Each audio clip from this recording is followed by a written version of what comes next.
Good morning.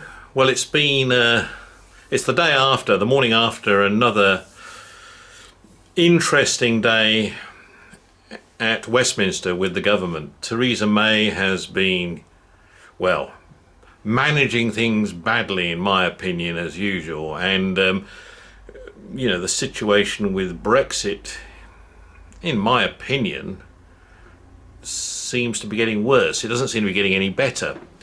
I mean, it really kicked off. Well, first of all, you know my position on Brexit. I've given you my views before. I think it's a process which, regardless of whether I was voting for remaining or leaving, I think the whole process has been badly managed, and you've heard my voice on that before. It's been managed badly by the leaders, by the Prime Minister and her team, who she's put around her. And the media haven't helped in the process either. But some interesting factors have come from the very recent meeting that took place at Chequers, which is the Prime Minister's country estate, where she had a meeting with her cabinet to finalise the Brexit position. And it's very clear she with her legal team bulldozed a position through cabinet without really having too much debate on it. And as a result of that, there's been some cabinet minister resignations. The Brexit secretary, David Davis, and the foreign secretary being Boris Johnson, who were both very, very clear, firm Brexiteers as far as Brexit goes. They were leading the charge for a Brexit.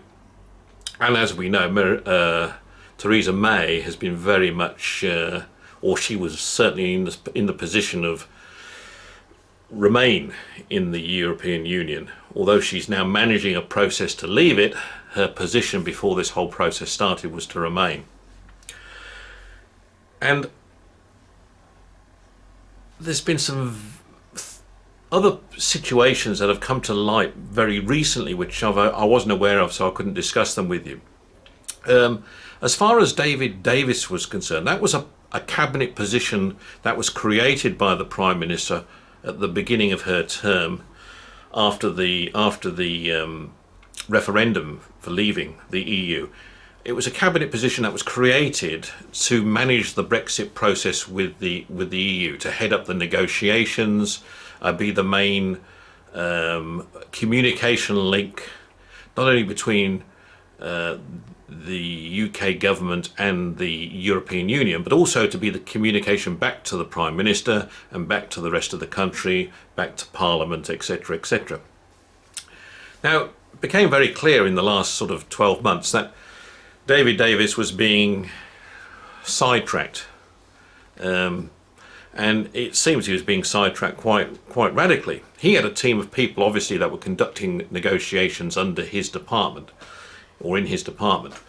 But also what was going on was the number 10, the Prime Minister's office, also appointed a senior civil servant to conduct negotiations as well.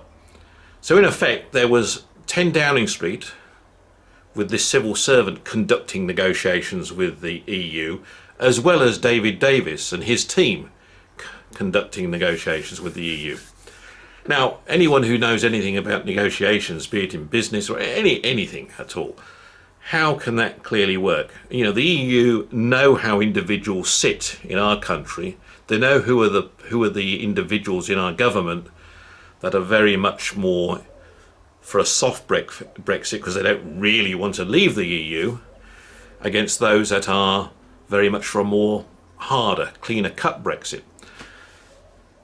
And so when you've got two different parties negotiating on behalf of the UK, or for the UK, to get the best deal for the UK, well, can you imagine that happening in anything else? Can you imagine two people in business, for example, negotiating for a product or price or terms? I mean, you're going to have what's happening is the UK was one group was being played against the other group.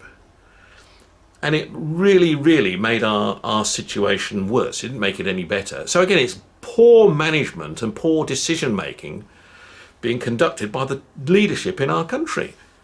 I mean, the mind boggles. It's such a stupid thing to try and attempt to do. Nevertheless, that's what's happened. Well, anyway, as a result of that, 2 evenings ago, David Davis, after the meeting that took place at Chequers, he resigned as the Brexit secretary. And he was very clear on his reason why he resigned. He resigned because he could not agree with the way the direction of the position was going on Brexit with the Prime Minister. I mean, it was basically he's saying that there's too much being given to the EU in terms of the negotiation. It's not in our interests, and it's therefore, he doesn't want to be any part of it. Some people have said he's jumping ship, but I support him because I think he's making clear he doesn't agree with this and he's moving out. He's not trying to be a politician and maintain his position and maintain his role and try and influence and change it in any other way. He's clearly being sidetracked. Likewise, Boris Johnson, the Foreign Secretary, has had to come to that difficult decision as well, because he also can't continue to sing on the hymn sheet of the government with what they want to do with Brexit. I mean, he's been very colourful in some of his descriptions as to where it's been going, but he has made a decision and he's gone. And what Theresa May has done, she's accepted their resignations and she's now appointed new people into the posts, both of which are obviously more pro a soft Brexit, because they were people who were originally sort of voted to remain in the EU. But now, where does it put the country? Well, quite frankly, I think it puts the country in a very, very difficult situation.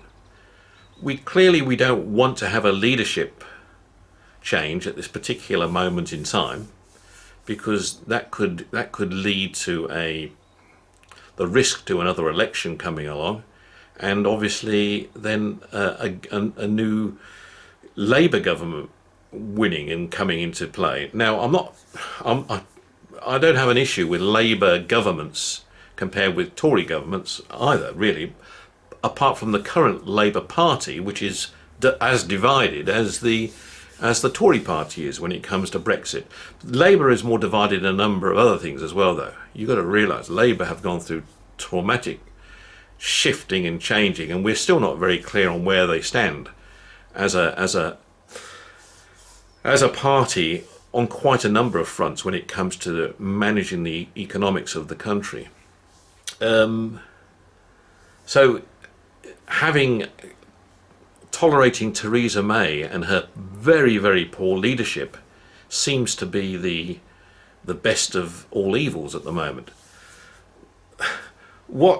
In terms of what some of the moves she's done now very recently, she's just made Jeremy Hunt Foreign Secretary.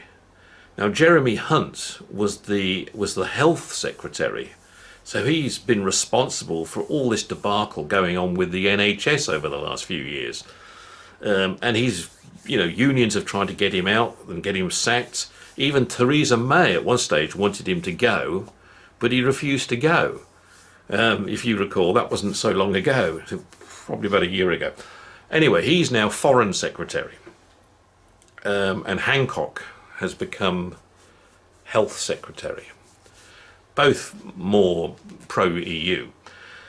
I think we've got a total crisis in our government. It seems to be getting worse. It's the management of the whole process isn't getting any better. It's getting worse as well. And I'm not sure how this is going to end, quite honestly. Now, I had a feeling at one stage it was going to end with a fairly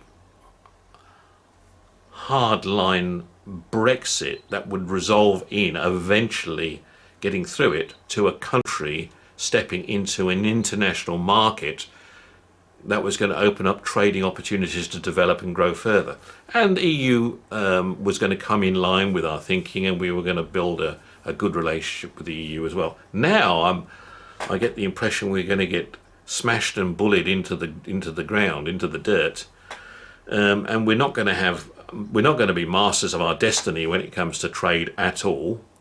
We're going to be continuing to go down the route of being told what we have to do when it comes to a lot of legislation in our country by the EU, and we are going to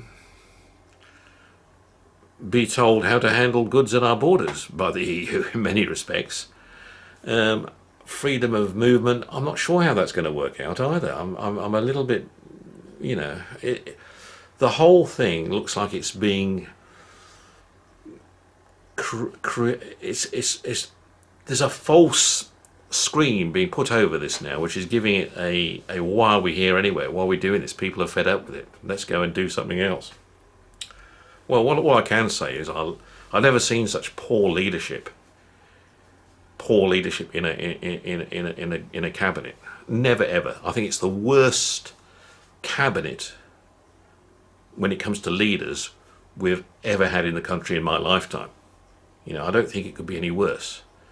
I think we have got some severe problems, and we have got nobody in line who could deliver better options for us, quite honestly, at the moment. Now we have lost the plot. The backbenchers, the Brexiteers as they are, well, which I assume Boris is going to join now, and I think there's going to be other ministers pulling out in the course of the next 24, 48 hours. I've got no doubt that's going to happen as well. But I guess there's going to be a lot of rallying and banging in the background. But I don't know what good that will do. And I don't think Theresa May has got a clue where she's heading with this. She hasn't got a clue. No idea. She is absolutely clueless in what she thinks she needs to do next. So is Jeremy. His best position is to sit back and see how the Tory government tear themselves apart in this whole process.